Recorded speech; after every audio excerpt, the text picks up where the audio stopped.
beneath a sky the color of rusted bronze, where the air hung thick with the scent of scorched earth and bitter myrrh. The city of Uruk once breathed like a living thing. Its heartbeat echoed through ziggurats carved from clay and will, pulsing through alleyways choked with incense and whispers, long before Babylon etched its ambitions into stone. Uruk had already risen, burned and risen again, its secrets layered like sediment, its memory trembling beneath the sands of time. But deeper still, below the golden myths and cuneiform, praise songs, lay rituals, not sung but bled, rites cloaked in silence, cloaked in shadow. The ancients called it Ioami, the temple of the crimson breath. It stood apart from the temples of trade and worship, a sanctuary walled not in grandeur but in dread. Built of blackened brick and veined alabaster, it bore no entrance the common citizen could pass.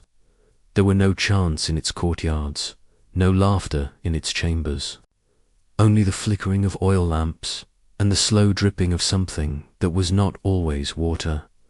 It is said that once each century the gods demanded renewal, not through prayer but through offering, not grain or gold but life, and not just any life, the king's.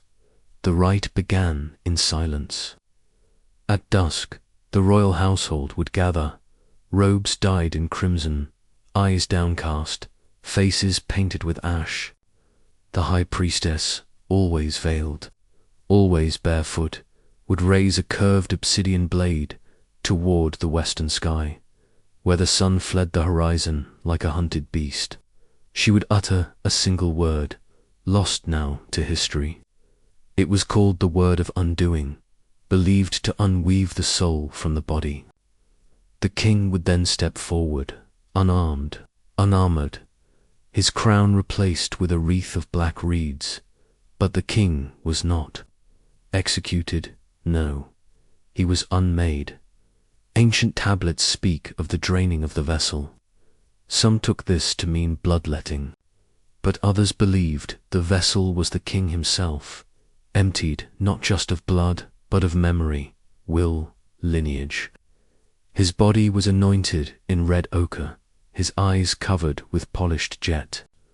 The priestess would lay him upon a stone altar shaped like a lion's open jaws, and for 3 nights, nothing was heard but chants in a language that no longer exists.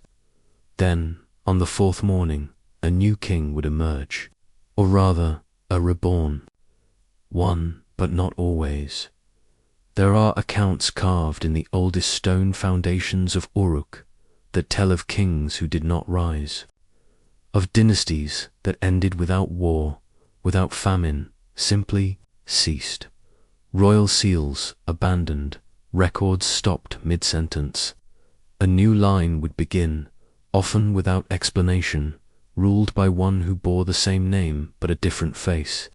The city accepted this, bowed to it, as if the rite had rewritten not just history, but memory. Archaeologists have uncovered these altars, obsidian slick and stained a deep, ruddy hue that no time has managed to fade. In the tombs of these vanished kings, no hearts remain. Each ribcage lies cracked open, the sternum shattered with surgical precision, yet no tools were found. No weapon marks, just silence and emptiness. One clay tablet, recovered half-burned from beneath a ruined temple, bears the fragment. To preserve the flame, the wick must be changed. The soul is oil, the body only the lamp. Another, buried in a stone jar sealed with pitch, contains what appears to be a warning. He who drains the vessel becomes the vessel, and the vessel weeps in dreams. Some believe the priestesses were not simply officiants, but hosts, that in performing the rite they received something, knowledge, prophecy, power, or something more ancient, more hungry. The line of high priestesses was said to never die naturally. They vanished, one by one, in the final week of each lunar cycle. No graves, no bones. Just the echo of their last rites sung into the wind. There is a tablet fragment from the reign of Lugalbonda, one of Uruk's earliest kings, that reads like a lullaby and a curse. Sleep not in crimson, eat not with silver hands, for the gods recall their due and take it in the shape of kings. Imagine now, if you can, that temple under the blood-washed sky, the scent of copper and cedar mingling in the stillness. A king lies supine, eyes closed, not trembling. Perhaps he believes this is honor. Perhaps he knows it is annihilation. Around him, shadows move in a silent dance. A knife glints. A hymn begins, low, slow, and mournful. The vessel is ready. The gods listening. What was the purpose of these rituals? Were they meant to cleanse the city of corruption? To renew divine favor? Or did the priestesses feed something below? Something slumbering in the foundations? Something that needed royal blood to stay quiet? The silence of Uruk today offers no answers. The sands have swallowed its secrets whole. But sometimes, in the dead of night, archaeologists report strange dreams after touching the altar stones. Visions of rivers turning red, of eyes staring from broken jars, of voices whispering in tongues they do not know, but somehow understand, and always a single phrase remains in memory, spoken by a voice both loving and hollow. You are the vessel now. The city of Uruk has fallen. But the crimson rites, if one listens closely, if one stands alone in moonlight with bare feet upon cold stone, may still echo. The blood may have dried, but the hunger never did. The wind never stops on the steppes. It moans, it hums, it howls across the frozen plains like a voice searching for something it lost long ago. In the dead of night, it whispers through the bones of forgotten trees and dances over the ivory teeth of jagged cliffs. And in this endless breath of the earth, the Zungas once sang to their dead, not to bury them, but to lift them into the sky. Long before the great Khans rode eastward, and long after the empires of the south had forgotten their names, the Zungas kept to the highlands. They lived in tents stitched from horsehide, their fires low, their stories spoken in the language of wind and fire. Their gods were not golden or carved, they were elemental, untamed. The steppe itself was sacred, and the sky above, the eternal gate. When death came, whether through fever, blade, or age, the body was not mourned in silence. It was prepared. The flesh, they believed, was a coat, a husk. To bury it would trap the soul. To burn it would scatter it before it was ready. So they turned to the air, to the birds, to the sky. The ritual was called Tengarin Yilchilgi, the skies attending. At first light, the body would be washed with melted snow and wrapped in crimson cloth. It would be carried on the shoulders of the kin, high up the ridges where the wind never ceased. There, in a circle of sacred stones blackened by age and lightning, the final rites would begin. The sky singers would come then, chosen from the line of the throat chanters, women whose voices could mimic the cry of hawks and the tremble of thunder. They would not speak. They would sing. The song was unlike any hymn, deep and layered, a harmonic haunting that reverberated through the rib cage like the breath of something older than man. It was said that the vultures, great carrion birds that circled like grey, spirits above, would only descend if the song was pure. If it faltered, even for a heartbeat, the soul would not ascend. It would be doomed to claw through the ice, blind and unwelcomed, gnawing at the roots of the world. But then something changed. The year was lost, perhaps in the 17th century, perhaps earlier. Snowfall came too early, and with it, silence. A monastery perched above the high pass of Congai collapsed under its own weight. When monks from the lower valleys climbed to rebuild it, they found the chapel torn open like a gutted beast, and buried beneath the shattered shrine, wrapped in ice and the shadows of forgotten rites, were 63 skulls, all facing inward, all marked by the same jagged cut, a notch carved just above the temple, deep and precise. No bones lay with them, no ribs, no femurs, just the skulls. As if someone had taken the time to sever, separate, and preserve only what once held the song. The markings weren't ritualistic, not decorative. They were crude, done with haste or rage. Some believed it was the work of invaders, outsiders, who misunderstood the practice, who silenced the singers before the sky could answer. But others whispered of failure. One scroll, half-burned and written in the old script of the mountain scribes, tells of a winter when no birds came. Bodies lay untouched for days, bloating beneath the white sun. The singers sang until their throats bled. Still, the sky remained empty. And then one by one they began to disappear. The text ends with a phrase so often repeated in Dzungar funeral chants. But here it was scratched in with such force the parchment tore beneath it. If the sky will not take us, the earth will swallow us whole.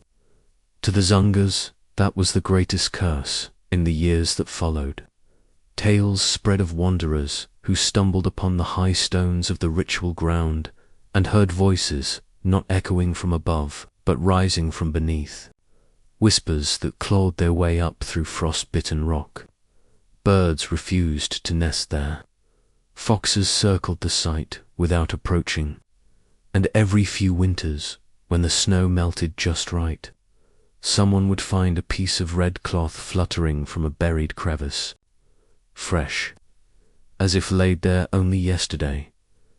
There's one story passed down in hush among the old herders.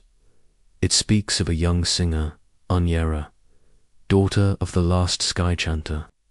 She was the last to try. After the others vanished, after the monastery was sealed in ice, she climbed alone to the sacred ridge with the body of her brother, a warrior struck down by fever. She sang beneath the black sun. Her voice cracked the silence. The wind held its breath, and then the birds came. But they did not circle. They did not descend. They perched. They watched. It is said she screamed at them, cursed them for their stillness, tore her hair, and offered her own flesh. Still, they did not move. And when her voice broke, when the song died mid-breath, she dropped to her knees and whispered the last line of the ritual, "If you will not take him, take me." Only then did the birds descend. No one ever saw her again. But from that winter forward, the wind that howls through those ridges changed its tune. Softer, sadder, almost like a lullaby with no words. The sky burials ended, the rites forgotten. But the wind remains endless, cold, alive. And sometimes, just sometimes, if you climb high enough, far from roads and warmth, you might hear it. A song without a singer, a voice with no breath, and the sky, heavy with silence, waiting for something it will never receive. The fire spoke before the words did. In the age when bronze still ruled and emperors consulted omens more than maps, the ancients of the Shang dynasty believed the future could be cracked open like a bone, not through hope nor wisdom, but through the flame's cruelty and the whispers it left behind. It was said that to question the heavens, one had to burn something sacred, and so they turned to the dead, the scapulae of oxen, the shells of tortoises, the remnants of beasts who once walked the earth, now destined to be vessels for prophecy. At dusk, in temples darkened by soot and sanctified blood, royal diviners gathered in silence. Long-robed eyes rimmed in kohl, they moved like phantoms beneath bronze bells and lacquered wood, past chambers reeking of ash and old ink. In their hands they carried the bones, smooth, yellowed, carved with questions. Not spoken questions, carved, for no voice dared interrupt the divine reckoning. Will it rain? Will the prince survive the sickness? Is rebellion rising from the south? Each inquiry sliced into the bone like a wound, thin, deliberate, sacred. Then came the fire. A heated rod, often of gold or iron, was pressed against the carved surface until the bone cracked. With a hiss and a shudder, the shell or scapula would fracture, jagged, unpredictable, divine. The pattern of the break was the answer, and only the trained, the Zunren, or truth seers, could decipher the chaos. But over time, the questions darkened. Beneath the palace floors of Incan, archaeologists found thousands of these oracle bones. But some were different. Not all bore questions. Some bore names. Dozens of them. Names not found in royal records. Names that never returned in family lines. Names erased. One in particular stands out. A scapula, too large for any common ox, carved with a single inscription. Yinji, daughter of thunder, threat to the line. The cracks that bloom from her name resemble a spider's web, or a noose.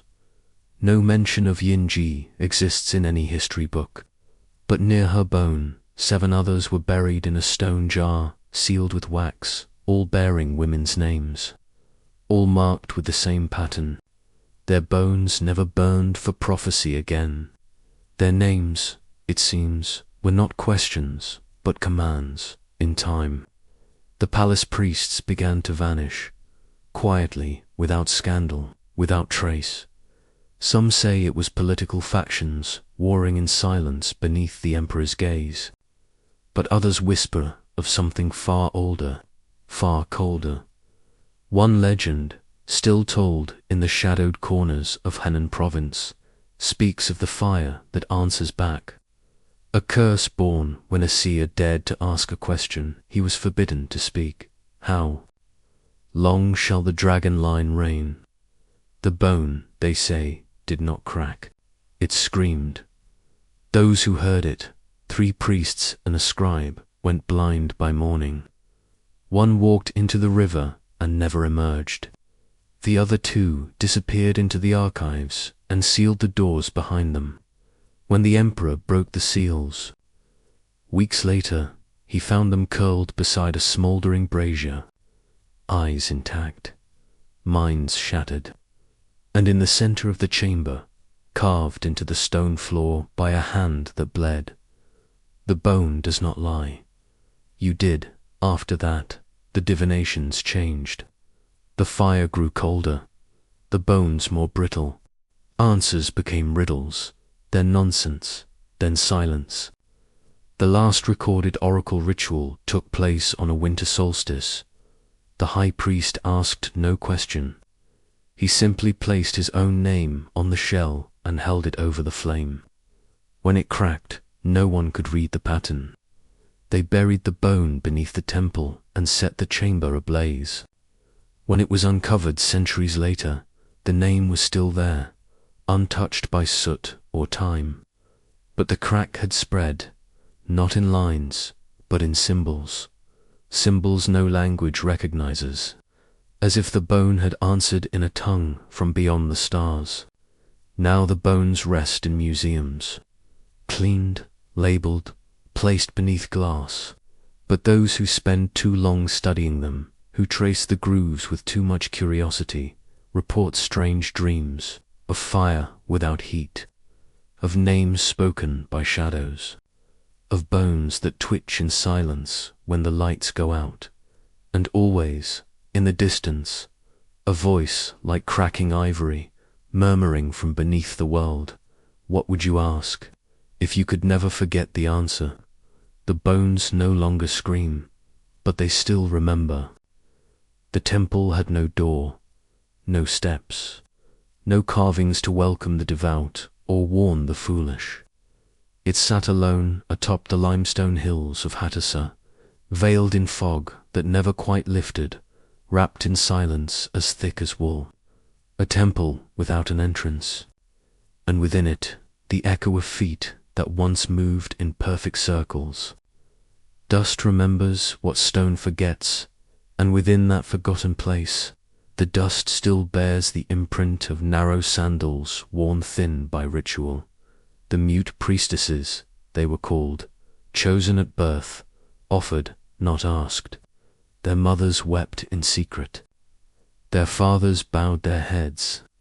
For to give a daughter to the temple was both an honor and a quiet funeral. She would never again speak, not a cry in childhood, not a farewell in death. The gods of the Hittites were many storm lords, and earth mothers, judges and lovers, but in this place worship was given not in words, but in absence. Silence itself was sacred. Sound was considered a stain. From the age of 5, the chosen were veiled. From the age of 7, they were tongue-bound. The ritual was said to be painless. A small blade, a quick prayer, a cup of warm milk infused with poppy.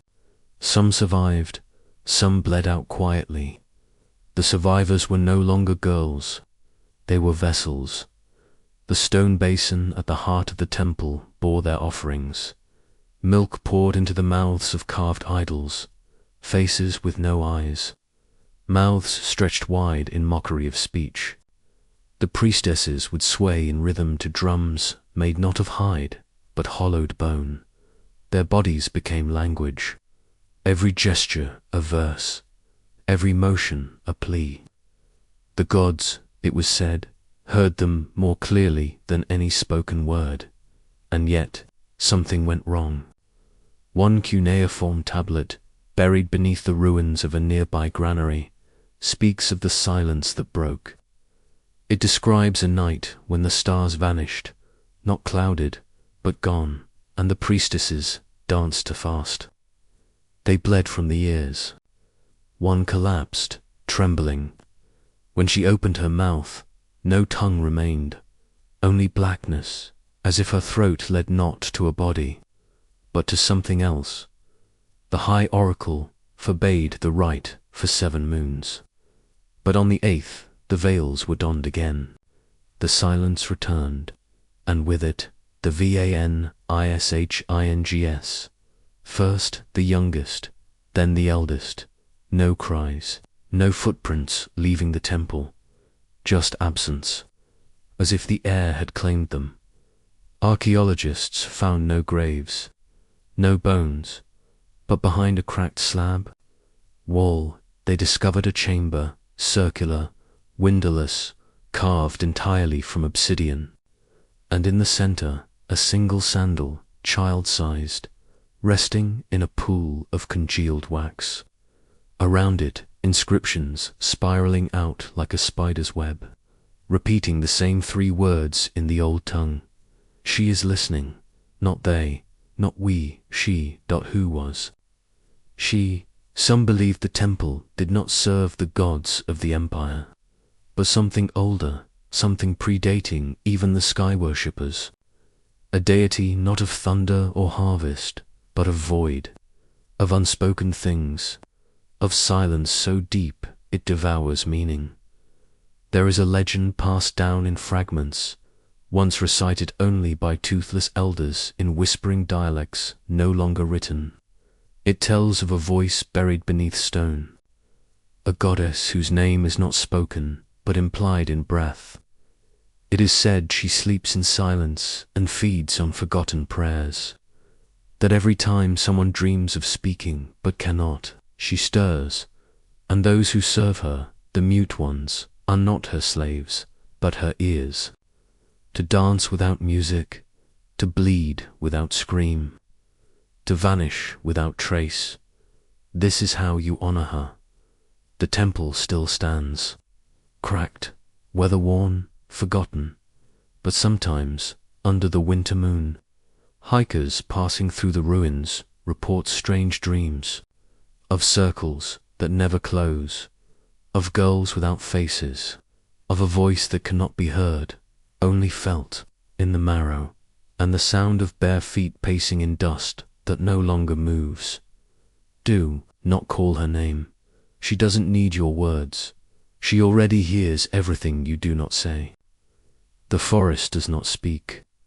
It listens, and in the damp, endless hush of the Congolese night, where vines drip like veins and moonlight barely breathes, through the canopy something waits. Beneath the woven shadows, where twisted roots cradle, bones, stories curl like smoke, whispered only to those willing to bleed for truth. Here, among the silence and the steam, a name drips from the leaves, Anioto, leopard-men. But the name is not shouted, it is not sung, it is swallowed, like flesh, like secrets. The Anioto were not a tribe, nor a people. They were a transformation, a brotherhood cloaked in myth and blood, who stepped out of the skin of men and into the hide of beasts. They wore the leopard's pelt, they mimicked its crouch, they filed their teeth to points, not for vanity, but for the bite, for the kill. The rite of passage was simple in word and unspeakable in practice.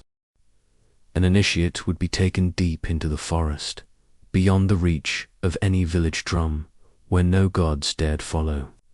There, beneath a canopy older than empire, he would be offered a body.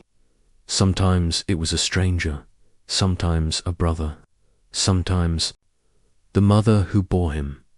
The choice was not his. That was the point. The blade was placed in his hand. The warm flesh opened. The tongue was the first cut. He had to eat it, with his eyes open, while the others watched. Only then did the song begin. Low, guttural, more growl than chant.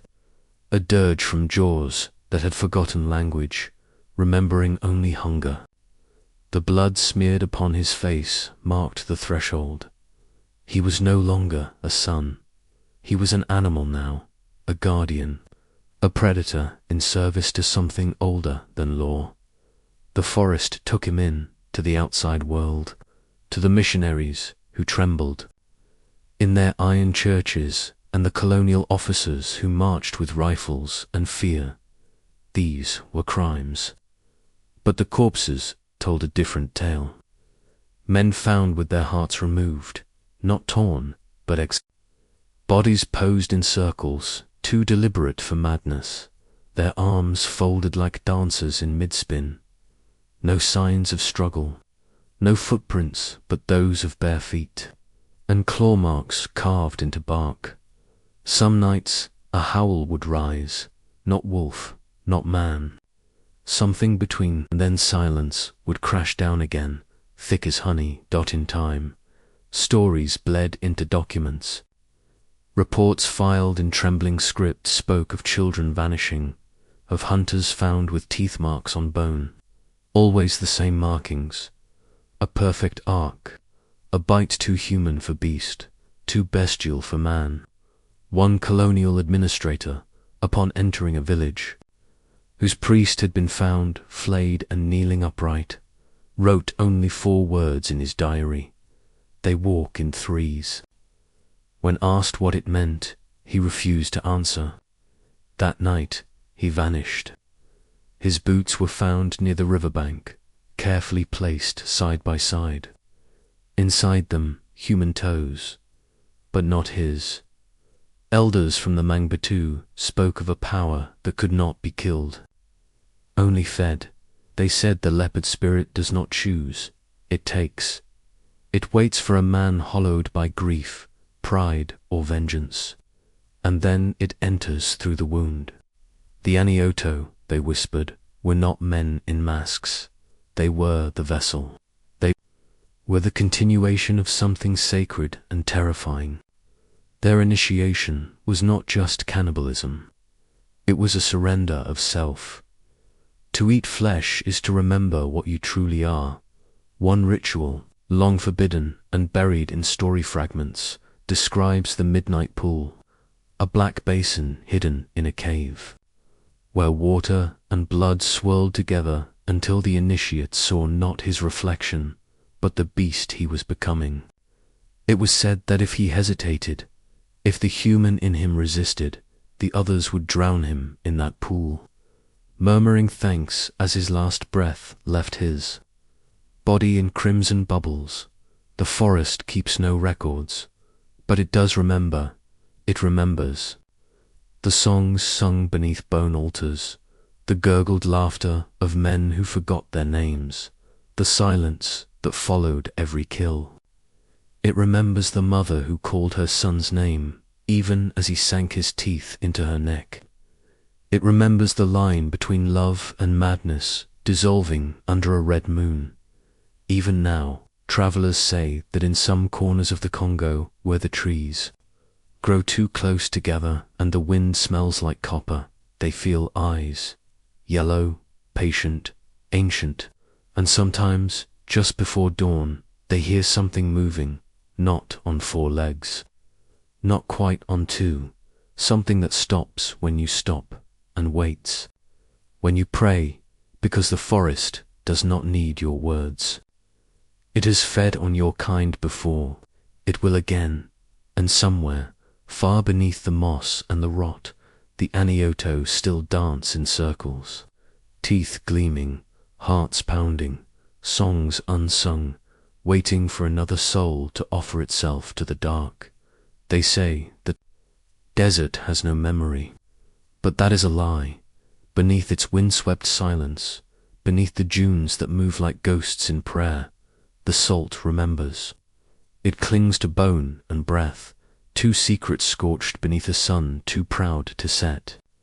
In the eastern heart of what once was Persia, where the land is neither dead nor living, but something trembling between the ground speaks in silence.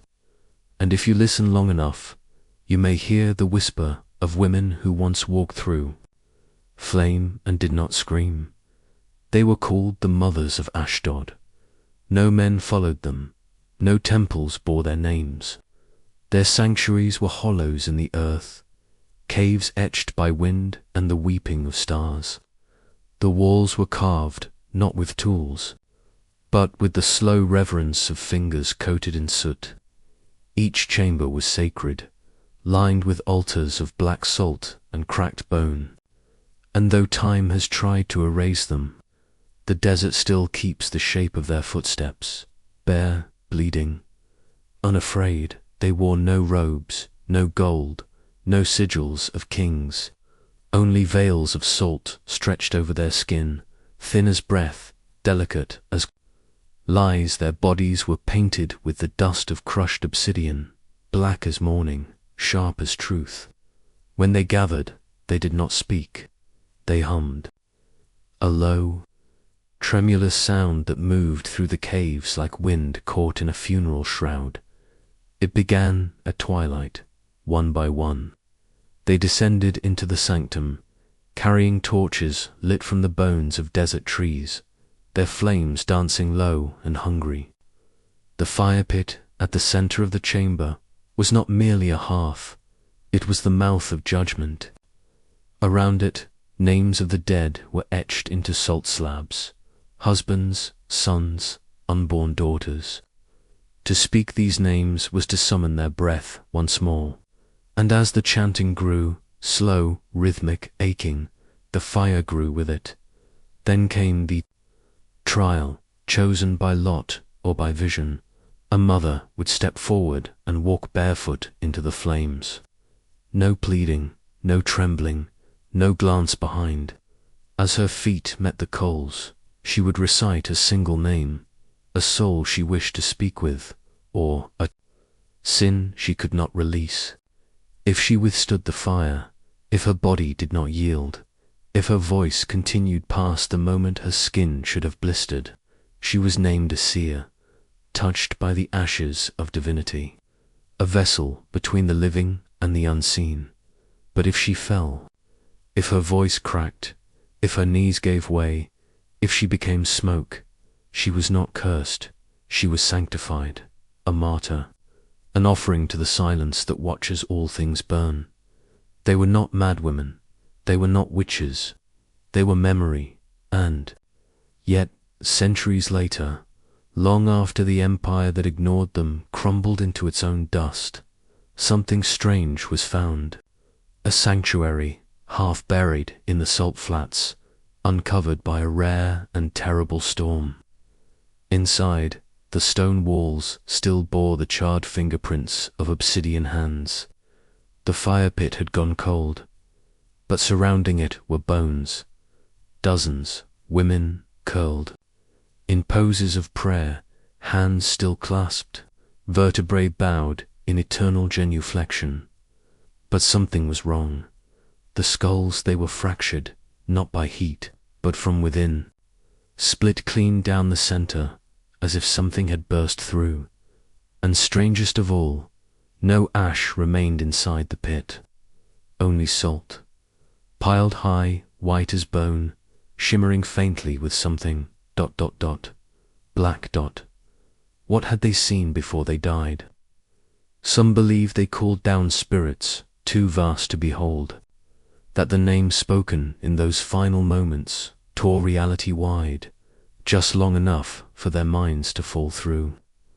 Others say the seers went too far, that they glimpsed the fire behind all things, the secret that even gods dare not speak aloud. That knowledge cracked them open, that enlightenment in its truest form is a wound, but the desert does not offer answers. Only the echo of ancient breath caught between the stones. Even now, the wind moves strangely around that place. Travelers say their fires go out without warning, that dreams grow heavy with women's voices humming in unison, drawing them toward a darkness that tastes of salt and smoke. One man awoke screaming, claiming he had walked into flame and felt no pain, only cold. Like being kissed by the mouth of night, he never spoke again. Perhaps the mothers of ash never died. Perhaps they became the silence, the salt, the flame, that does not warm but remembers. Perhaps every cracked stone in that desert is the echo of a name once whispered at the edge of fire. We speak often of light, of what it reveals, but there is a holiness to darkness, too. To fire that does not illuminate, but consumes.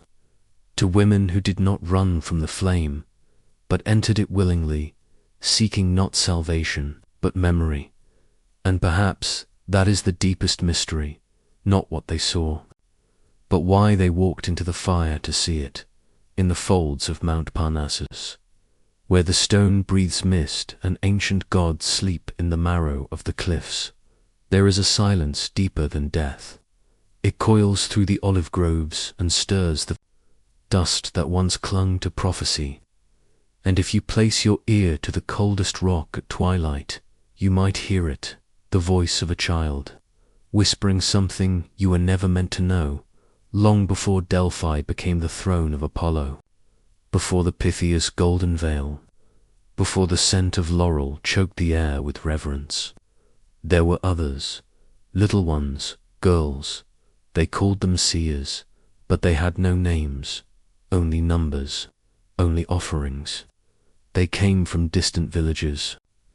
No kin, no bloodline of pride, only the mark, wide, unmoving eyes, and silence so complete it made even the crows uneasy. The priesthood said they were chosen by the god, but they were selected by hands, wrinkled, greedy, trembling hands that believed truth was easiest pulled from the mouth of innocence. The girls were no older than 10 before they were taken. To the Adyton, the sacred chamber beneath the temple, they were made to drink from the Cassidus spring. Its waters were frigid, cut from snow melt and sorrow, flowing through stone that remembered too much. The shock of it stole breath, slowed the heart, and opened the mind, or so the priests claimed. The truth was crueler. Asterisk. After the bath, the girls were locked away in chambers deep beneath the temple. Darkness was not punishment. It was preparation. Light was a liar, they said. True sight came only when the eyes were blind and the soul raw. The walls of those rooms still bear the scratchings, not letters, not words, just marks, dozens, hundreds, desperate spirals, fingernail deep. Some were kept there for weeks. They were fed honey and ashes, told to sleep when the bell rang, told not to speak unless the god moved them. Some began to hum. Others wept without sound. A few bit their tongues until they tasted iron and felt alive again. Then, one morning or night, they could not tell they were taken, blindfolded, carried up the winding path to the naos, the inner sanctum of Delphi. There, beneath a chasm, split into the earth like a forgotten wound, the god waited, so they said. The fumes of burning laurel and gases from the mountain's breath rose from a cleft in the rock. The priestesses, robed in white, mouths hidden, held the child's hands and led her to the tripod, a golden stool balanced like an offering itself. She would sit there, barefoot on the stone, the vapors curling around her like serpents of heedless fire, her blindfold removed, her eyes wide. They asked her questions. Sometimes she answered in riddles. Sometimes she laughed. Sometimes she screamed so high the olive leaves outside trembled. And sometimes, rarely, her words were written down. The wolf will dine on purple blood before the full moon. The lion walks backward into the sea. A king will rot in his bed of gold. When these words proved true, when kings died and earthquakes split the temples of the proud, and plagues bloomed like dark flowers, the child was declared divine. But she did not stay. None of them stayed. By 12, they were gone.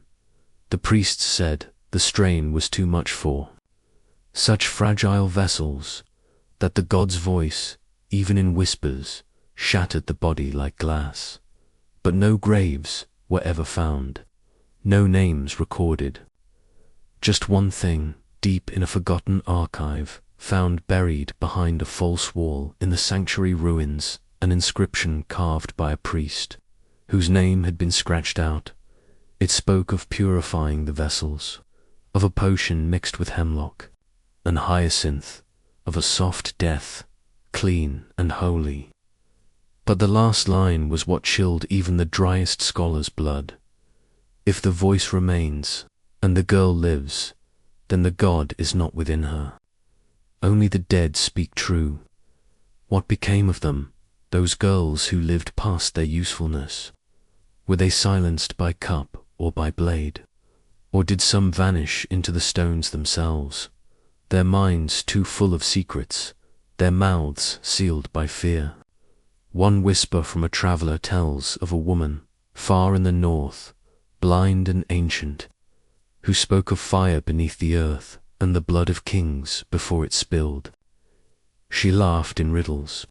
She named dates that had not yet come, and when she died, they say her bones crumbled into white dust, as if the god had finally taken her back. It is easy, now, to revere Delphi for its grandeur, its marbled columns, its echoes of golden prophecy. But before it was glorious, it was quiet, and before it was quiet, it was cruel.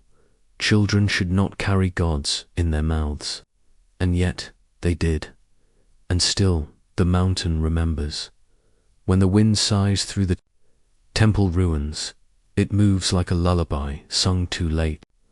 When the moon climbs high above the broken columns, its light casts shadows that seemed too small, too fragile, like little girls playing at priesthood, never knowing what waited in the dark.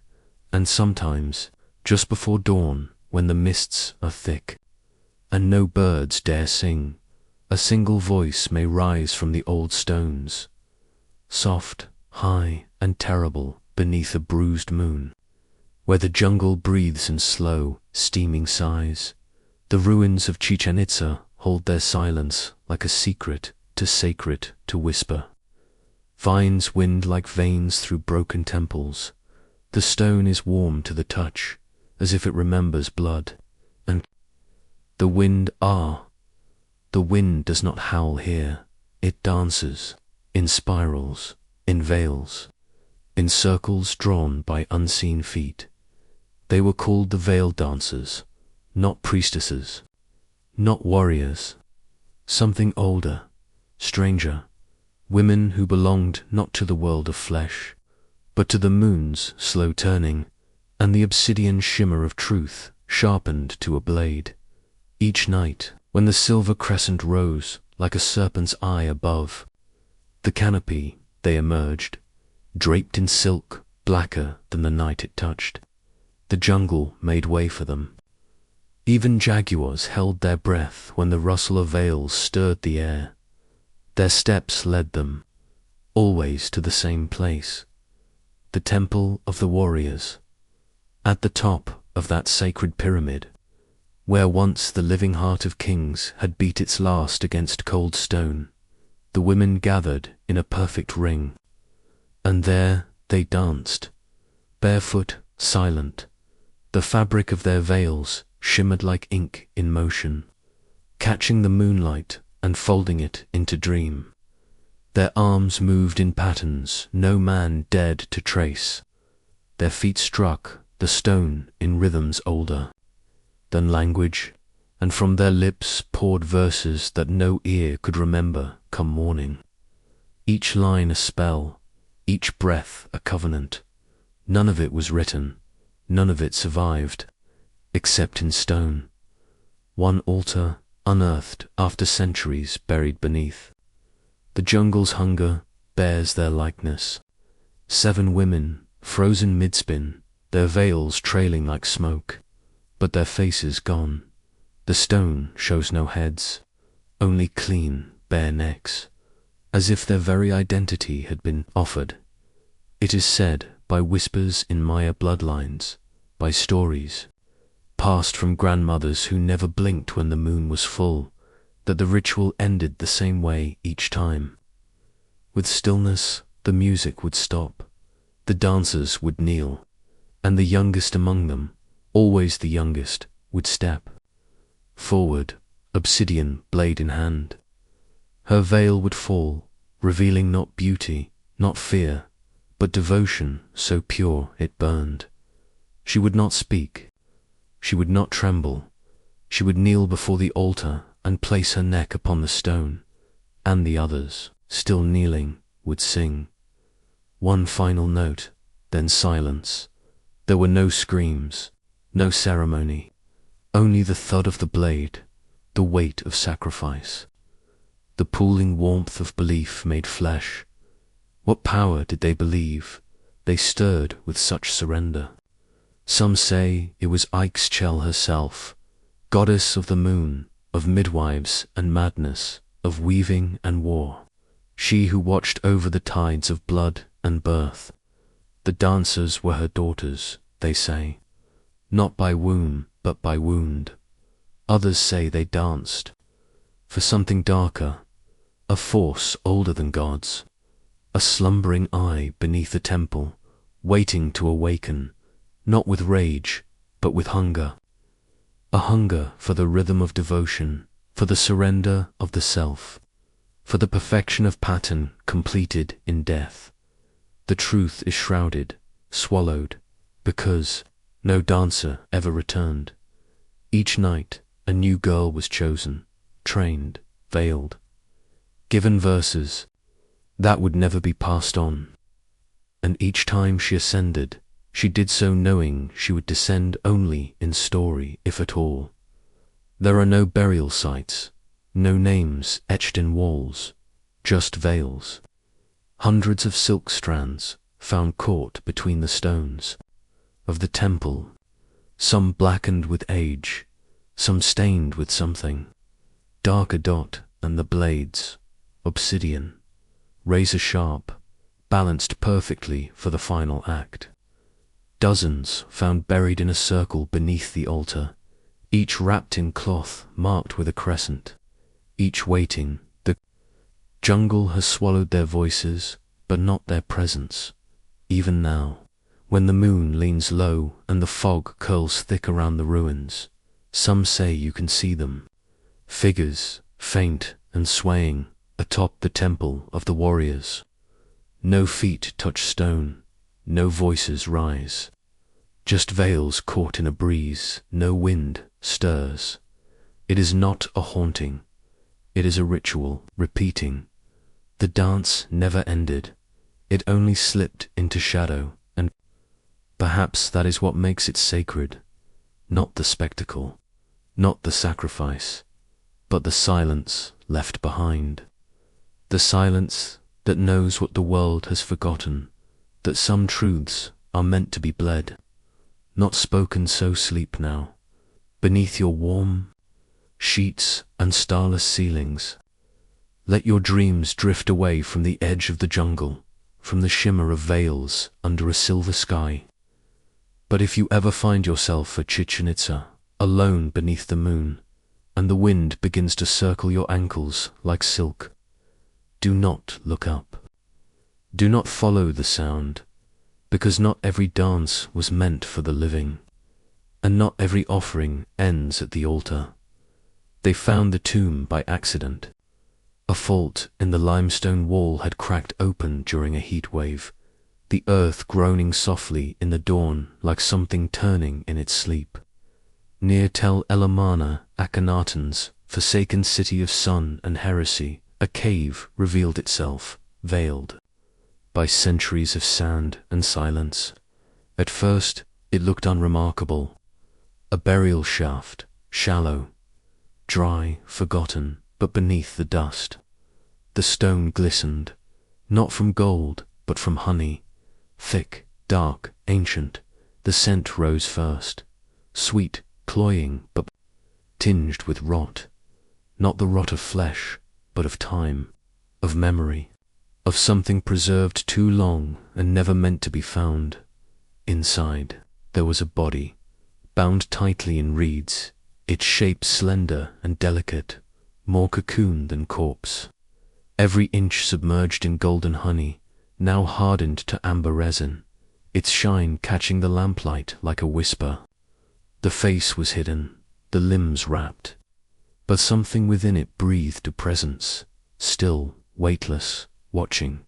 The tomb bore no royal cartouche, no pharaoh's name, no record in stone, and yet its care was unmistakable, deliberate, sacred. Symbols carved into the walls swarmed with meaning. Wasps in circular flight, scorpions poised with stingers lifted, lotus petals drifting down like tears. A chamber humming with insect worship, as if nature's smallest warriors would called to guard something too dangerous for men. The heart was missing. In its place lay a blackened orb of hardened resin, pressed with a dried lotus pod, shriveled, brittle, but untouched by decay. A substitute, or perhaps a seal. No inscription gave a name, only a pictogram of a figure, kneeling beneath the rising sun, arms open, bees pouring from the mouth in a spiral. Scholars gave it a name, the bee priest, but among the Bedouin, the tomb had a different title. Beit al-Asl al-Samit, the silent honey house, in the waning years of Akhenaten's reign, when he turned his back on the old gods and worshipped only the Aten, the disk of the sun whispers, say he opened more than minds. He tore a hole, in ritual, in order, in the harmony of divine hunger and human sacrifice. He created priests to match his heresy. One, it is said, was chosen not from lineage, but from suffering. A boy born during the locust eclipses, his mother stung to death by hornets in childbirth. He was taken to the House of Sweet Light, a secret temple hidden deep in the desert canyons where bees swarmed in sacred nests and their honey was harvested not for food, but for rites. The boy never spoke. He was taught the language of wings. By the time he was 15, he could place his hand in a hive and not be stung. Scorpions crawled over his skin like pets. He drank fermented honey and read verses from scrolls made of waxed linen. His tongue, they say, was pierced with gold, and from it dripped prophecy. He became the mouth of sweetness, the vessel of stings. Neither priest nor prisoner, something in between. But the gods, the old gods, do not take kindly to substitutions. The sun, pure and blinding, could not shelter what stirred beneath the sacred veil. The boy began to change. His breath turned thick with pollen. His eyes swelled shut for days, only to reopen with black pupils like obsidian. Those who touched him claimed to dream of buzzing, always the buzzing, and of flowers that bled. From their centers, they say he once kissed a dying servant and bees crawled from her throat. He was buried not in death, but in fear, bound tight in reeds, steeped in honey, swallowed in sweetness so total that not even the rot could find him, sealed with sigils of scorpions, whose poison guards what sweetness cannot cleanse. Some believed it was an act of mercy, others containment. To this day, the body has not been removed from its amber tomb. Attempts to penetrate the resin failed, drills dulled, heat warped, and even the photographs blurred, as if the image itself refused to be held.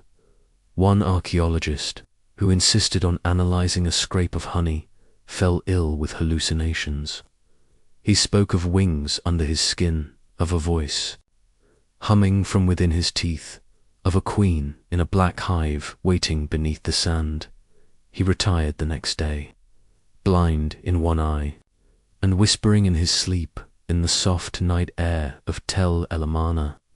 Wind still moves across the broken pillars, through the empty temples that once worshipped only the sun.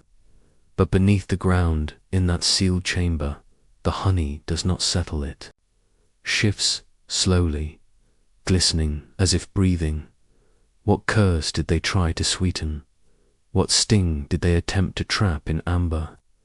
We do not know, but some nights, when the desert is utterly still, you can hear a hum, not loud, not threatening, just soft enough to drift beneath the sand and enter your dreams. So sleep, listener, with your windows closed and your ears turned inward. Let no buzzing touch your rest, for some sweetness is not meant for tasting, and some tombs were not made for death, but for silence, because what sleeps beneath Tel El-Amarna is not forgotten. Only waiting the wind in the Balkan highlands does not speak. It murmurs, low and uneasy, as if carrying secrets too old for words. In the hours before dawn, when frost clings to bark and the earth exhales mist like a dying breath, there are stories that slip through the trees, stories not passed down, but bled out of stone, soil, and shadow.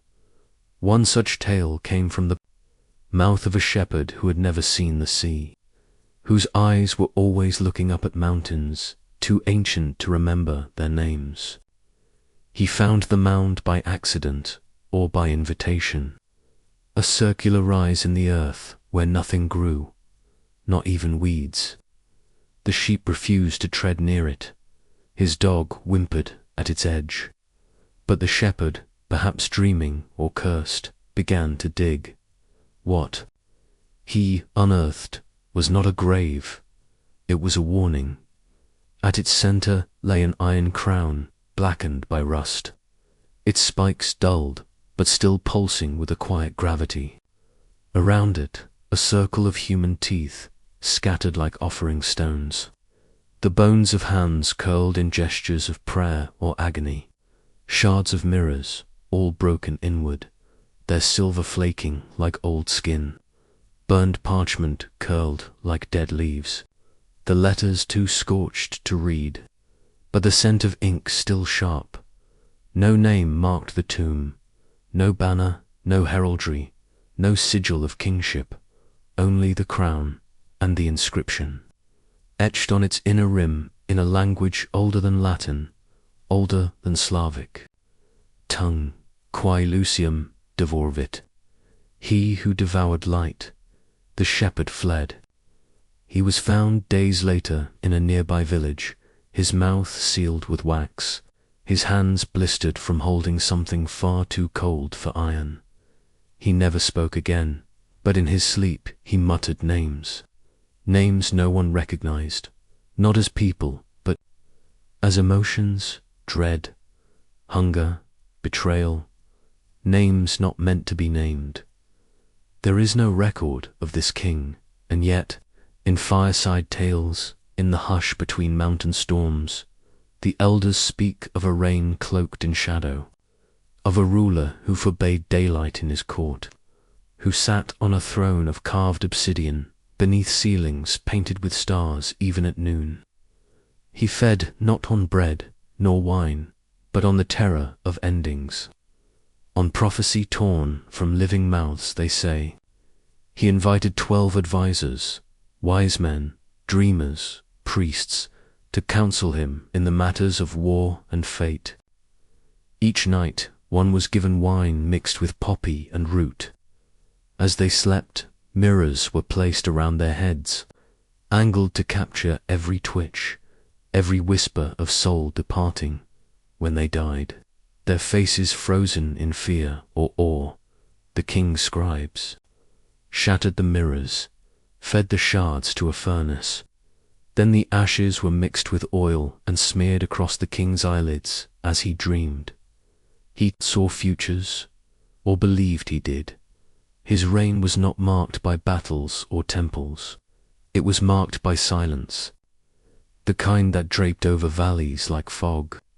No birds, no bells, just the sound of breathing his own, shallow and rhythmic, echoing through halls lined with soot-black tapestries and mirrors veiled in gauze.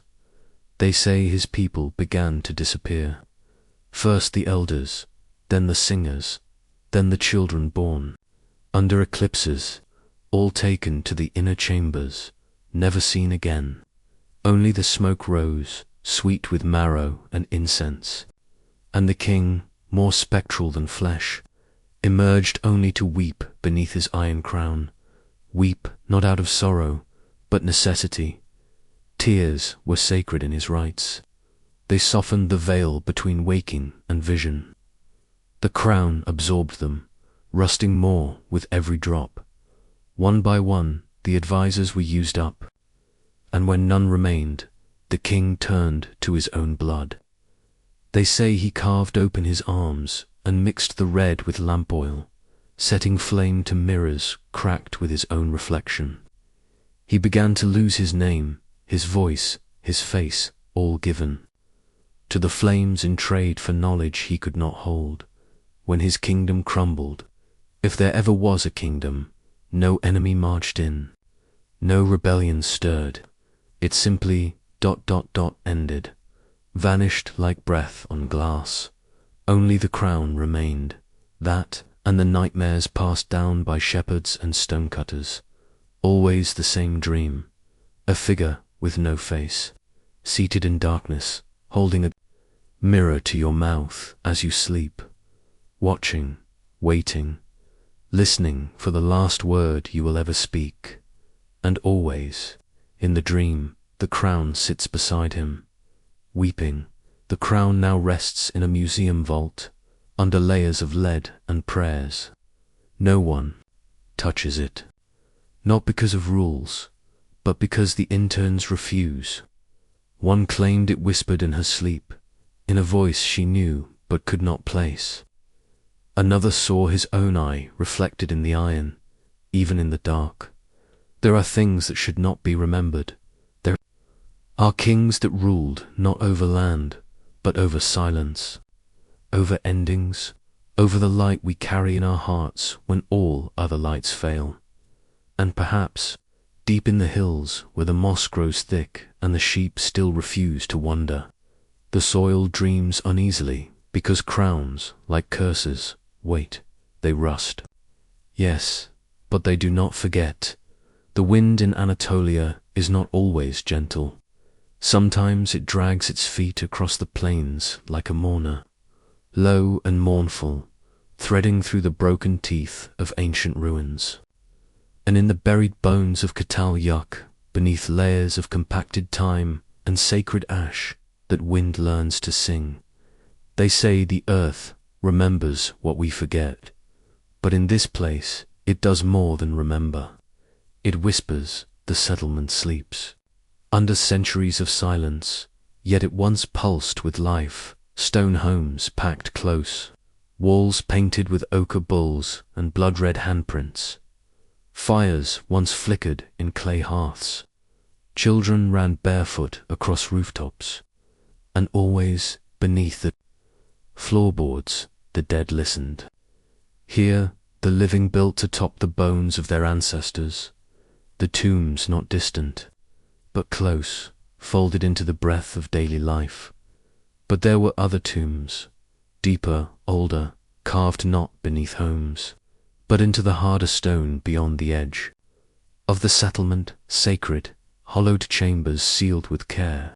And in these chambers something strange awaited. Each was lined with vertical shafts, thin and smooth, drilled at precise angles through the stone. They began above the surface and ended somewhere deep in the silence. No tools were found to explain their making, and yet, when the wind curled just right from the east in early spring, or after a midsummer thunderstorm, these shafts sang, not whistled, not moaned, sang a low harmonic resonance, like flutes mourning in unison, notes so deep they stirred the chest before they reached the ears. Some said the tones matched the rhythm of breath. Others claimed it echoed the heartbeat of the mountain. When these tombs were first uncovered, the archaeologists thought them decorative, or perhaps architectural vents for air, channels for rain. But the locals knew better. The shepherds who avoided the hill at dusk, the children told not to speak near, the stones, the grandmothers who folded evil eyes into their shawls when the wind changed. They had heard the tombs sing, and they knew that sometimes the tombs sang back. Records carved into bone and painted on pottery revealed a ritual lost to time, the rite of the wind's mouth. When a soul was ready to leave, the elders waited, not for the stars, not for the moon, but for the wind. It had to come from a certain direction, at a certain speed. Only then would the body be carried down to the carved chamber, placed among ochre and fire-charred bone. Only then would the shafts be unsealed. As the wind passed through, the tomb would hum its grief, and in the hum the soul would rise. It was said the wind lifted the spirit like smoke, wrapping it in melody so that it would not forget the music of the living. Mothers pressed their cheeks to the cold stone and swore. They heard their child's laughter rising in the wind. But some tombs refused to stay silent, long after they were sealed. With stone and ritual and salt, certain chambers continued to echo. Even on windless days, the notes became unfamiliar, dissonant, off-key like flutes, choked with ash. One woman swore she heard her husband's voice calling her name from beneath the soil, though he had died 20 years before, in a fire that scorched all trace of his body. Priests were summoned, rites were repeated, still the sounds came. Some tried to fill the shafts with clay, but the sounds only deepened, as if the tombs were clearing their throats. One elder who spent a night beside the singing stone emerged pale and blind the next morning. He never spoke again, but carved spiral patterns into every wall of his hut until he died. A theory took root among the fearful that the tombs were not merely vessels to release the soul, but beacons, songs meant to call something home, not the dead, not entirely, but something older, something waiting. They said the tones were not prayers, but coordinates, that each note was a name, that the shafts were not flutes, but mouths. And once opened, mouths eventually speak back. In the final years of Çatalhöyük, the tombs were all sealed permanently. The shafts plugged with obsidian, rituals ceased. The settlement thinned, the paintings became darker, more frantic. Bulls no longer danced, they bled. Women once drawn in celebration now wept, arms raised not in worship, but in warning. Then silence, and the city slipped beneath the soil now. The tombs lie undisturbed, mostly hidden behind steel gates, monitored, catalogued. But every few years, a worker reports a low vibration. A guard hears something at night, not music, not quite, but breath. A long inhale, as if the earth itself were preparing to speak. Wind is just air in motion. But sometimes, in certain places, it remembers being a voice.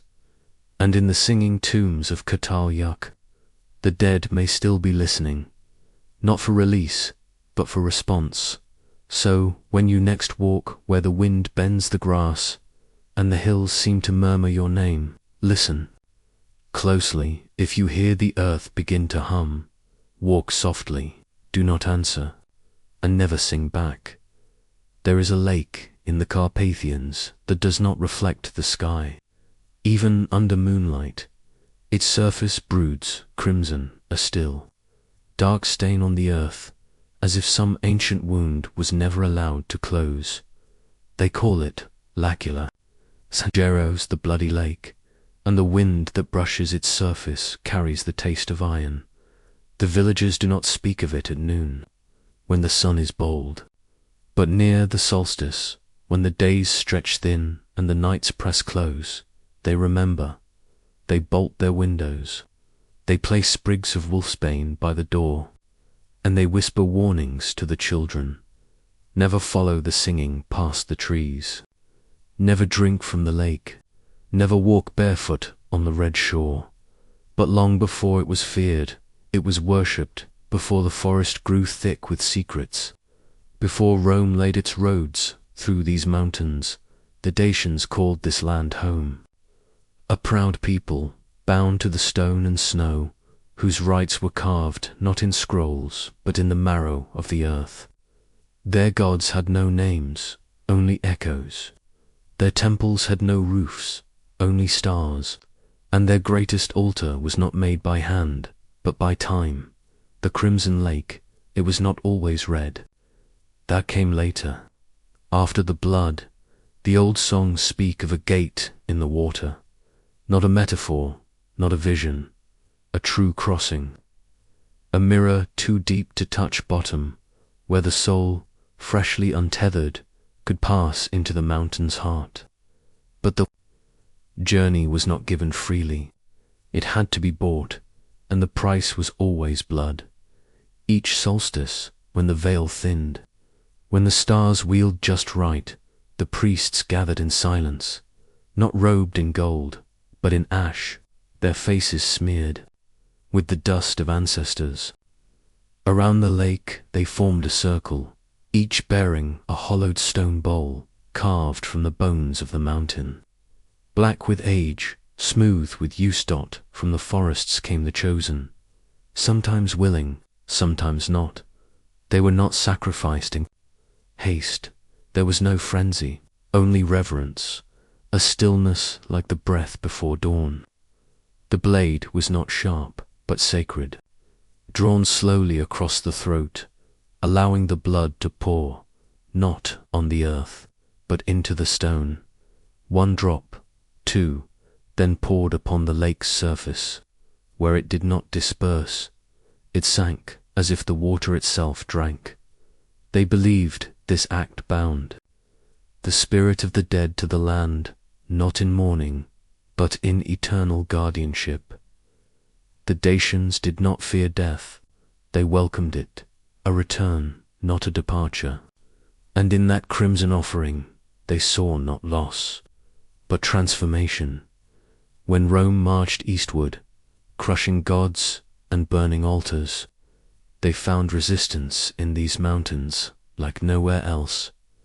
The Dacians did not flee, they fought with blood in their mouths and fire in their hands.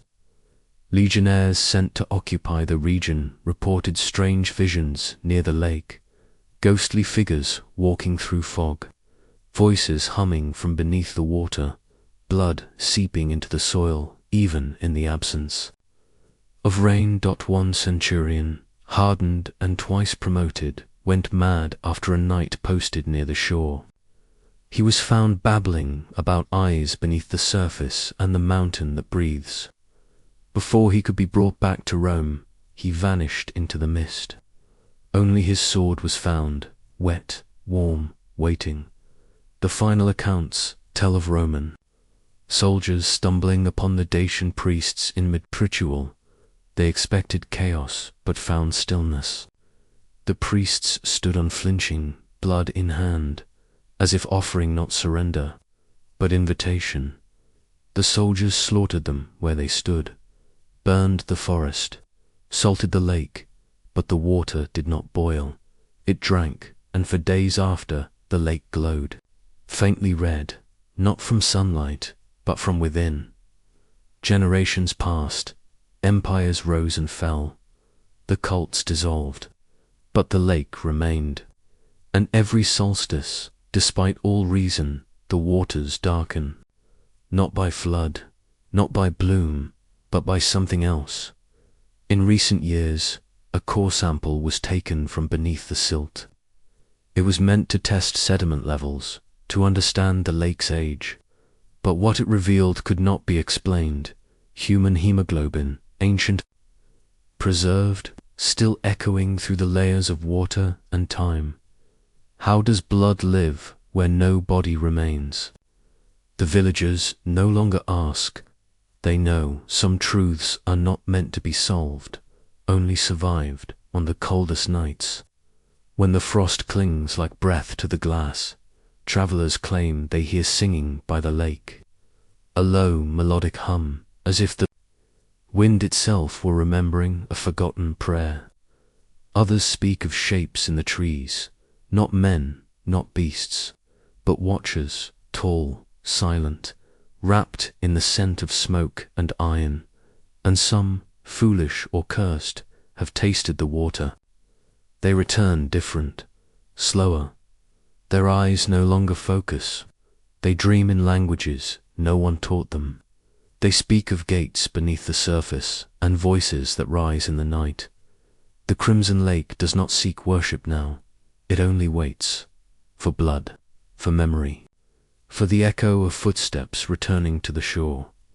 So if you find yourself wandering the Carpathians near the solstice, and the fog curls too tightly, and the air smells not of rain but rust, turn back, do not follow the music, do not answer the voices, and if you see the lake glowing faintly, rippling without wind, close your eyes and walk away.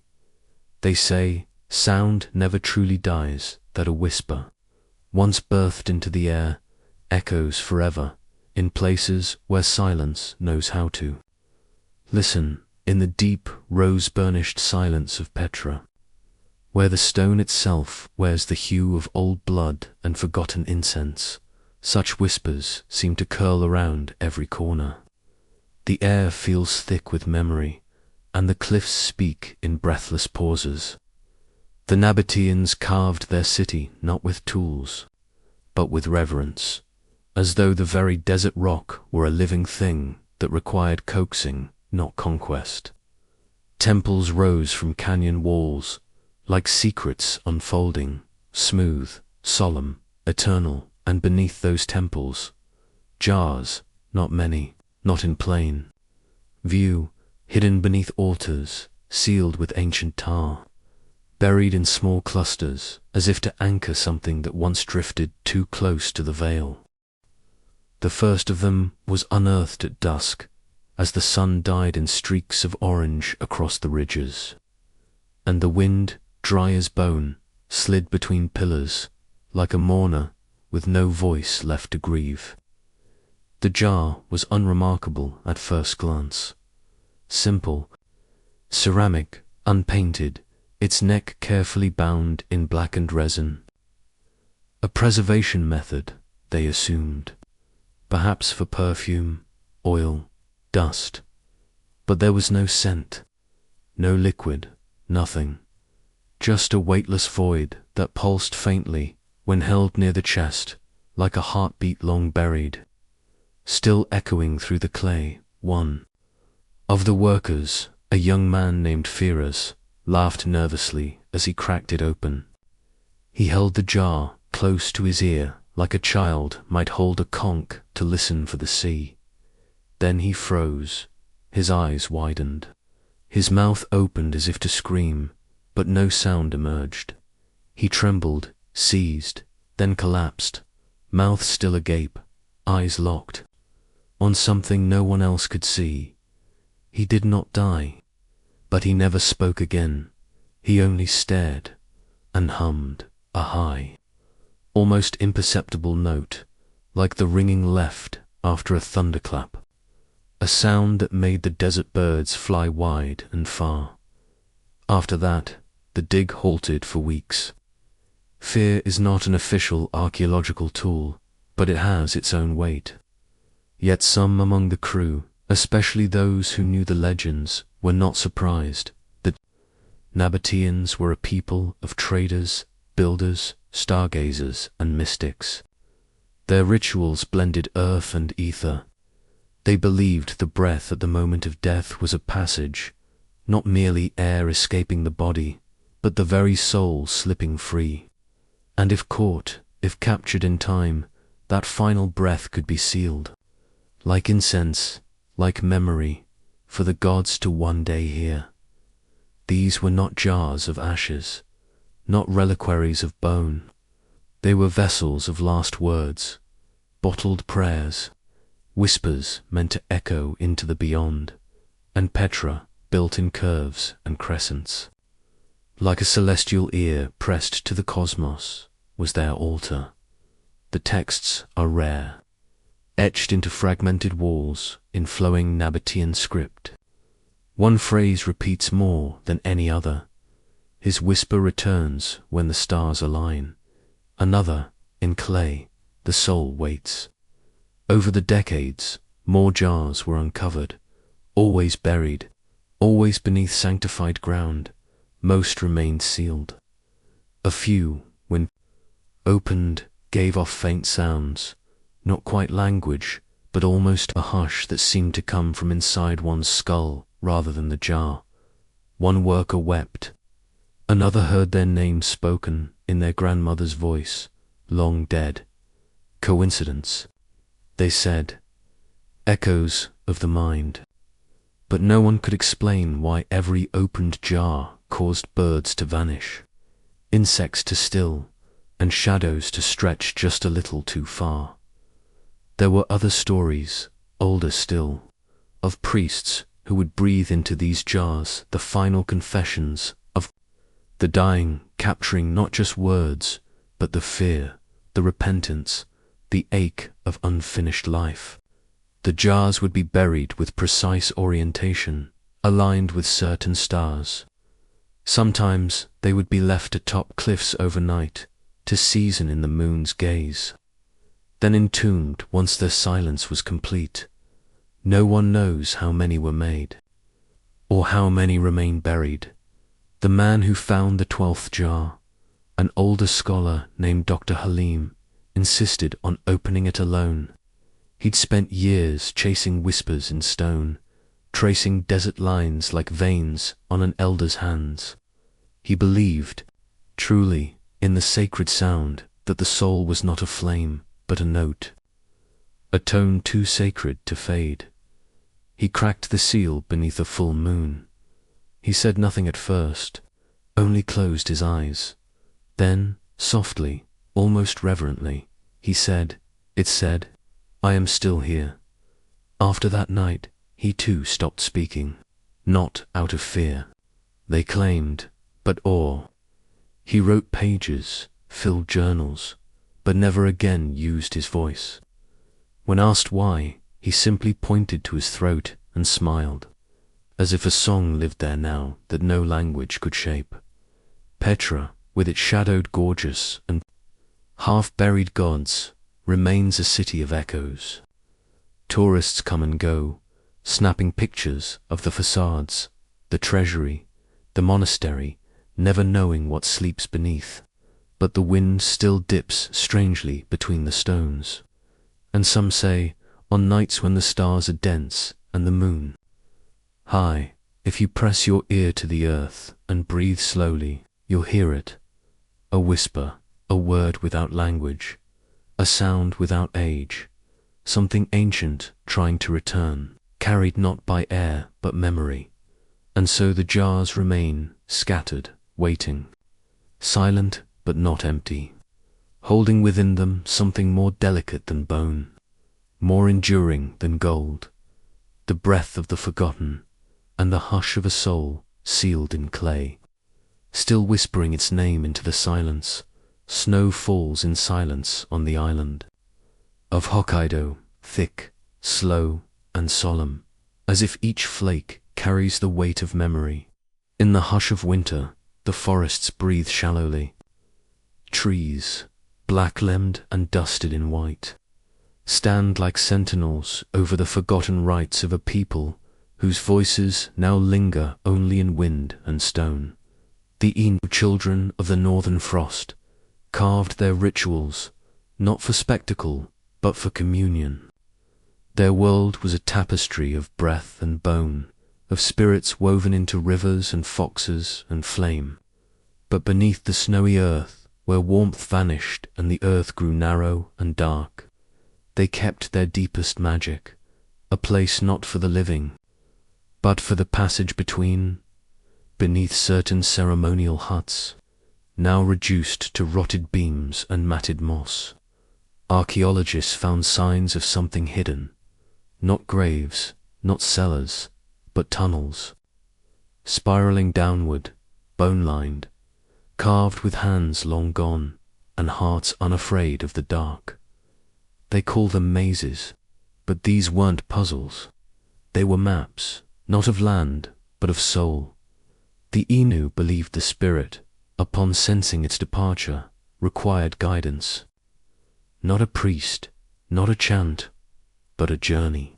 And so the shamans, white-robed and wind-burnt, would descend into these winding passageways with only a bone, flute, and a clay jug of fermented mare's milk offerings for the spirits that curled. Between earth and ether, they entered alone, always alone. Above the village would sing a rhythmic, low chant, not in mourning, but in invocation.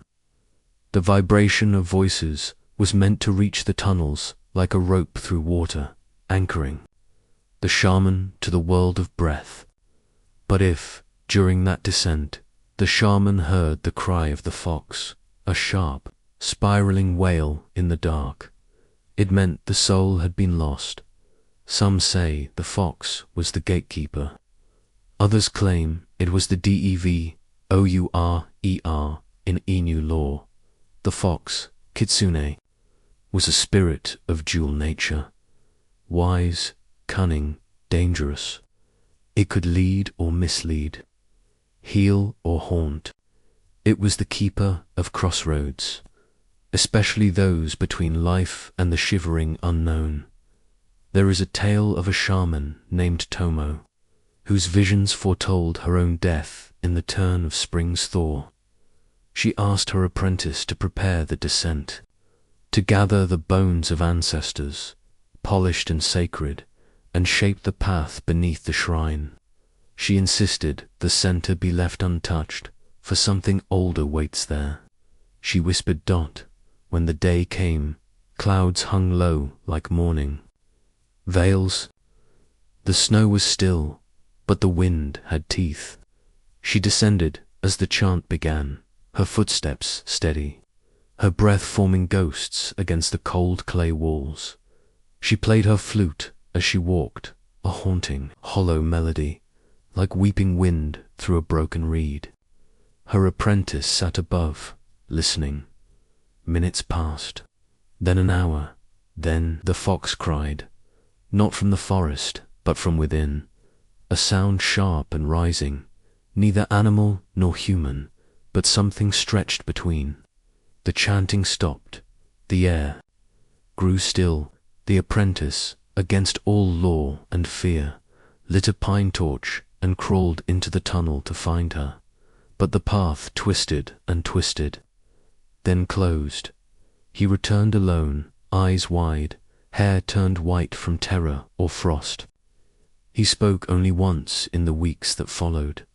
She found the heart, but it had teeth.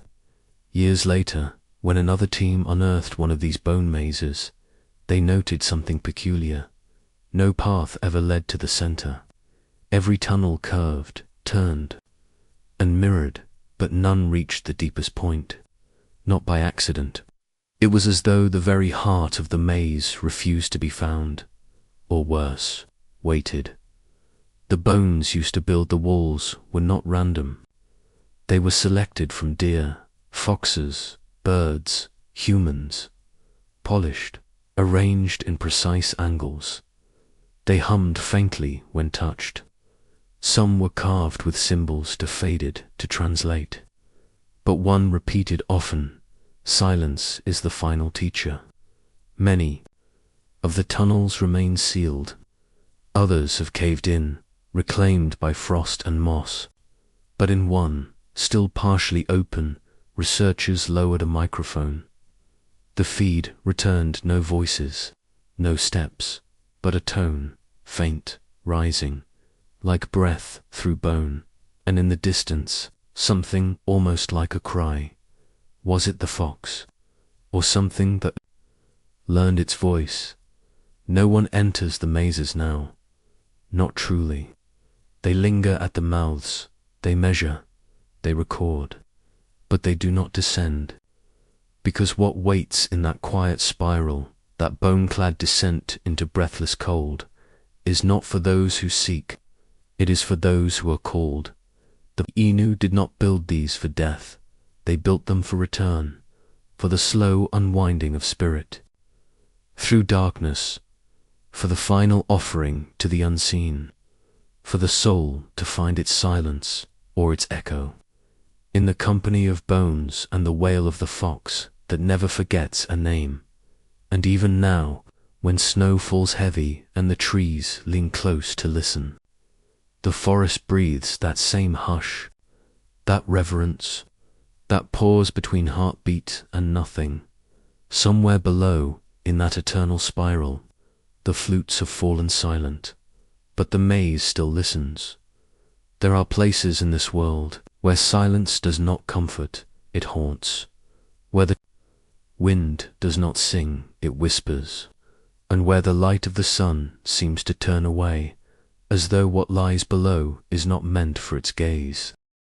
High in the bone-brittle ridges above Lake Titicaca, where clouds press heavy against the earth and shadows cling to stone like old regrets, there is a place the Quechua shepherds will not name. They only point, when pressed, to a cleft in the rock that drinks in the mist and exhales nothing, a cave, hidden for centuries. Not by accident, but by intention.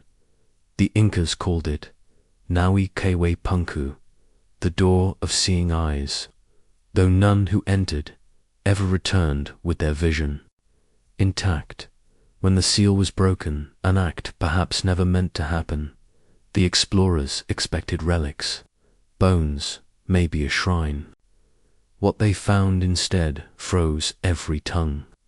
Still as the mummies themselves, 13 figures, seated in a perfect inward circle, cross-legged, draped in faded woven robes, their heads bowed gently as though caught mid-brow, their faces weathered by time and cold, but their eyes were gone. In their place, crystals, not jewels, not stones, salt, white and raw, grown from the hollows like blooming wounds. Each skull a silent chalice, overflowing with a harvest of silence. No signs of violence, no screams held in muscle or tear in tendon. The bodies, when touched, felt not like death but slumber. They had not been forced, they had not struggled, they had chosen. On the wall behind them, carved deep into the volcanic stone, was a single line of Quechua script, worn but legible. See no vision but the final. What did they mean? Some believe they were seers, Pacos, prophets of the empire, not political, not royal, but sacred. Their visions came not through drink or smoke, but through blood, through sacrifice, through silence, and perhaps through blindness. The legend tells of a time when the empire trembled, not from enemies, but from within. A sickness, not of body, but of soul, a darkness said to be born beneath the earth, where the gods themselves feared to tread. It was said the 13 of the wisest dream seers were called to confront it, but they could not see it in the world above. They had to go inward, beyond light, beyond form. The rite was old, even then. Salt, the sacred purifier, was pressed into their eyes. The pain, they say, opened the final gate. And through that gate they walked. What did they find? Some whispered they saw the end of the world, not in fire, but in forgetting. A slow crumbling of names, of meaning, of memory, that one day the sun would rise and no one would remember how to greet it. Others say they saw nothing. A blank, eternal silence, the universe staring back with empty eyes, unblinking and uncaring. But the most feared tale was that they did not see a future, but a choice, a mirror held to the soul of humanity. One path wound toward harmony, the other toward hunger, and in that vision they saw which path we had already chosen. So they sat, and they stayed, waiting, watching with blind, salted eyes for a world that might still turn back. One of the explorers who entered that cave later confessed, though his voice shook with every word, that as he stepped into the circle, a pressure gripped his chest, like breath held too long. He said it wasn't fear, it was recognition. He looked into the eyes of one of the mummies, and for a moment, a flicker, he saw it blink. Not physically, not truly, but in the place where dreams cling to waking. And in that blink, he saw it too. The unraveling, the forgetting, the storm of dust where cities once stood, and names once meant something. He collapsed. When he awoke, his vision was blurred. It never fully returned. They sealed the cave again not long after. Not with ceremony, not with science, but with a kind of reverent dread. They left behind offerings, coca leaves, shells, feathers, as though to beg forgiveness for trespassing into a place where sight had been traded for truth. The salt remains, locked in those sockets like frozen tears. What vision had been so terrible, so magnificent, so final, that it demanded blindness? What does it mean to choose not to see, not out of fear, but out of sacred purpose? In the Andes, where the stars feel close enough to touch, and the wind carries voices long vanished, the shepherds say that on certain nights, when the moon is swollen and white, if you stand too near that forgotten ridge, your eyes begin to ache. A pressure, a sting like salt behind the lids. They say it's a warning. Others say it's an invitation to sit, to close your eyes and see what waits in the dark behind the stars. They say the wind never stops on the steppe. It moans like a wounded beast, dragging itself across 1,000 miles of dust and memory, where even the earth has forgotten its name. Beneath this endless sky, a silence lives that predates language, a hush so deep it can drown even time. To the east of the Caspian Sea, far beyond the reach of cities and maps, lies a land of rust-colored grasses and salt-stung winds. Here, the sun hangs low and heavy, like an eye swollen from watching too long. And in the folds of this forgotten plain, a mystery endures, buried beneath the soil, beneath the years, beneath the breath of gods long dead. They called themselves nothing we remember. The empire they built, if it was an empire at all, has no name in our tongues, no walls, no coins, no written word. Only the bones remain, and the chalices, dozens of them, perhaps hundreds, each found clenched between the mandibles of human skulls, not resting, but fused. Copper lips welded to bone, as though the dead had swallowed the cup whole and carried it with them into silence. They were discovered in burial pits, crude, circular, sunken into the earth like the echoes of vanished campfires.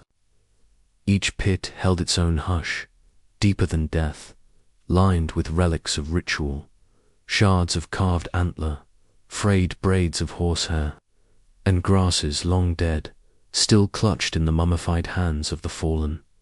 The steppe people, say the elders, of nearby villages practiced something they called the thirst rites, a communion, yes, but not of bread and wine, a final drink for the dying, not to ease suffering, but to transcend it, to rise beyond the skin and the stomach, to step, barefoot and unburdened, into a place where neither hunger nor time could follow.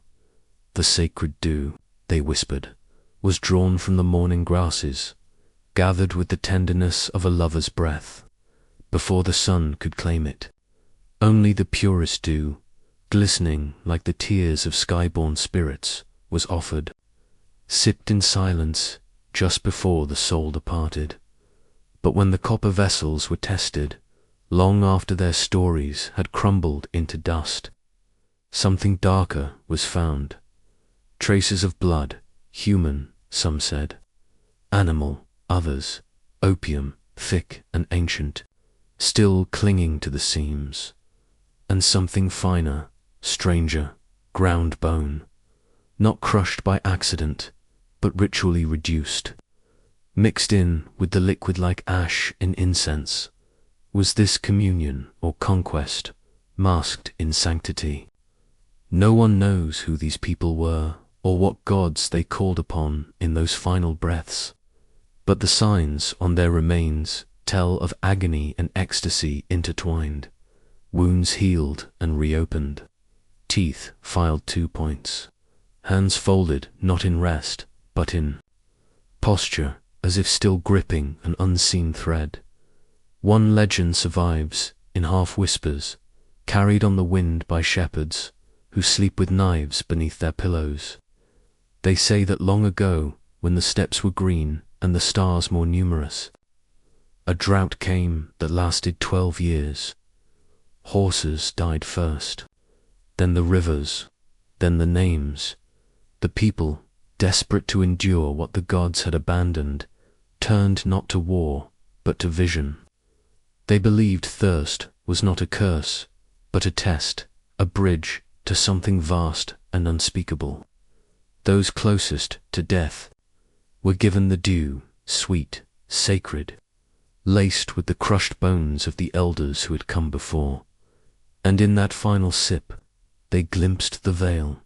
Some returned, eyes glassy, speaking of a land where hunger no longer followed, where the wind was warm and the grass whispered secrets. Others never woke. their jaws clamped around the cup as if death itself was still. Mid-sentence, but one tale remains. Most feared, it tells of a warlord, a priest-king with copper eyes, who twisted the rite. No longer was the dew gathered by night and blessed by the moon. Instead, blood was taken from the conquered, their marrow ground into the chalice. The opium harvested not for peace, but for domination. He offered his victims the same cup, made them see before death what he wanted them to see, not peace, but surrender, dressed as transcendence. And thus, the rite once sacred became a tool of terror in time. His name was lost. The sky took it. The grass buried it. His bones were scattered to winds, too tired to remember. Now only the cups remain, and the silence they carried when one was unearthed. Jaw still locked around the rim. A wind rose suddenly, though the sky was still. The archaeologist who lifted it heard a sound, she said. Not a voice, not quite. More like the sound of thirst itself, dry, endless. Ancient. She set the cup down and never returned to the field. They say that to hold one is to feel it, the longing not for water, but for understanding, a thirst not of the body, but of the soul, the kind that no river can quench. And in that thirst perhaps lies the truth of these vanished ones. Maybe they sought not survival, but meaning. Maybe the final drink was not to escape time, but to stare it in the face, wide-eyed, unflinching, lips wet with blood and dew. And maybe, just maybe, they succeeded in the stillness of the steppe beneath the great dome of the sky. The wind still carries their prayers, brittle and soft, like cracked copper in a dying fire. Drink, they whisper, but only if you are ready to see what lies beyond the hunger. In the hush between lightning and thunder, there is a moment when the world holds its breath, when the trees bow low, the soil stirs, and something ancient listens. It is in this trembling silence, heavy with rain and memory, that the old gods of the Khmer highlands awaken. Not in temples, not in scrolls, but in water, black, swirling, alive. And in that black rain she waits, Sreka, the bride not of man, but of the storm. The hills east of the Tonal Sap rise like wet lungs in the monsoon, breathing mist and secrets. Before Angkor, before stone towers and saffron-robed monks, the jungle here belonged to another world. Moss-joked, spirit-haunted, pulsing with ceremonies too old for record and too sacred for retelling. The people who lived there did not build cities. They built moments, rituals stitched into the rhythms of rain and root. And once every 12 years, when the rivers swelled and the sky wept for days without end, a girl was chosen. She was always 16, always from the same bloodline, though the names changed, the face did not. Slender, solemn, veiled in indigo, so deep it swallowed light. They called her Srey Kansia, though in older tongues her title meant offering of the mouthless sky. She was led barefoot into the flood-soaked clearing where 3 rivers, the Sekong, and the forgotten Thmei, tangled like serpents beneath the trees. No torches were carried, only drums, slow and low, echoing like a heartbeat. Buried in mud, palm-leaf manuscripts, brittle as moth wings, speak of the rite in fragments. On the 9th thunder, feed her the earth, the storm shall bloom. Beneath the carved canopies of dying banyans, a shallow bowl of fermented river mud was lifted to her lips. She drank, slow, deliberate, and closed her eyes. Then came the leeches, placed, not by accident, but in sacred order, along her arms and back. Symbols, they said, of the land feeding on what is given freely. Witnesses, if any remain, do not speak of what happened next, but legend coils its way through the villages, whispering that she never screamed, that when the drums reached their highest fury and the sky split in white veins of fire, she stepped into the ravine, not dragged, not pushed, but invited, and vanished beneath the cataract like ink in water. The storm stopped an hour later, not faded, stopped, as if satisfied. Those who lived near the ravine swore the rains changed after each wedding. Crops surged. The air thickened with fruit. Children were born without fevers. But birds no longer nested in the trees above the rivers. Dogs would not cross them. And deep at night, from beneath the earth, came a sound like laughter through waterlogged wood. Centuries passed. Dynasties rose and fell like the tides. The highland people disappeared into absorption or erasure.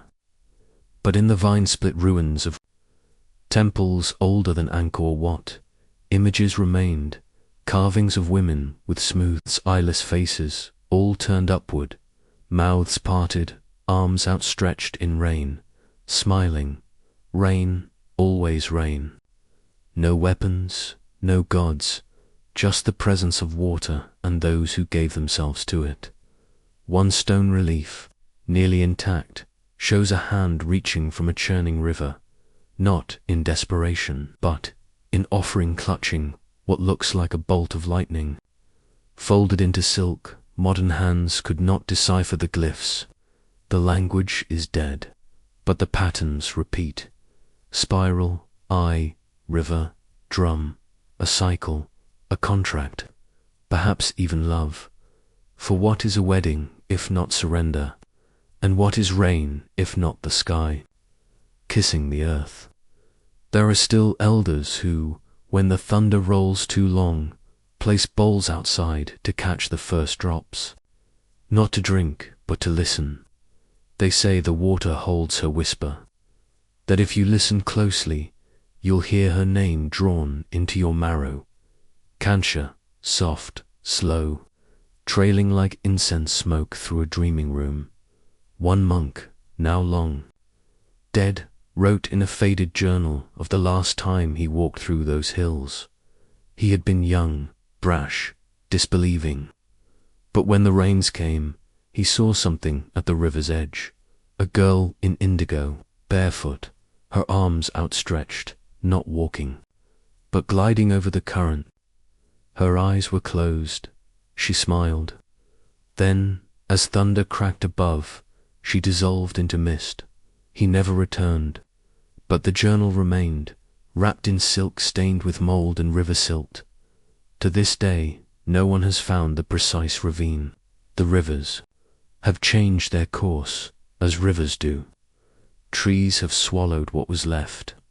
But sometimes, in the deepest floods, the villagers claim to see silk tangled in branches. And on certain nights, the rain falls heavier in one place, pounding as if summoned, and the drums echo without hands. Perhaps the storm remembers. Perhaps it waits. And perhaps the bride, one of many, or the same soul, returned again and again, continues her vow beneath the world, dancing forever with thunder, her indigo veil trailing behind her like a cloud with no sky. She did not drown. She became rain. There are places the sun forgets, not by accident, but by design. Beneath the wind-scoured ridges of Sardinia, where the ancient Nuragic towers crumble into thorn and dust, there breathes such a place, cold, unlit, and humming like a distant heart. They call it the Court de Luminous, the Court of Light, but the light there does not soothe. It does not reveal. It blinds.